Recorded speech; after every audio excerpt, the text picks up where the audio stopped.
نماز پڑھنی ہے، قربانی کرنی ہے، جب ہم یہ دو کام کریں گے تو پھر اس کا فائدہ کیا ہوگا؟ ان شانئک ھو الابتر، بے شک تیرا دشمن ناکام ہے، بے نشان ہے۔ نبی صلی اللہ علیہ وسلم کو اللہ پاک نے کہا کہ جو آپ کے متعلق کہہ رہے ہیں کہ یہ فوت ہو جائے گا، نام و نشان مٹ جائے گا،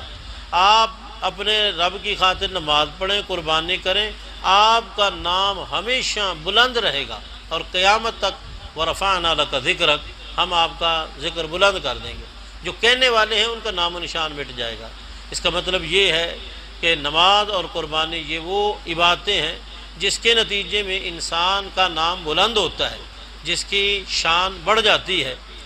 تو ہمیں کوشش کرنی چاہیے، آگے قربانی آ رہی ہے، جہاں ہم قربانی کا اہتمام کرتے ہیں، ابھی سے سوچ بچار، جانوروں کی خریداری کے حوالے سے انسان یہ سب پروگرام مرتب کرتا ہے، تو وہ ضرور سوچے کہ میں نماز پڑھتا ہوں،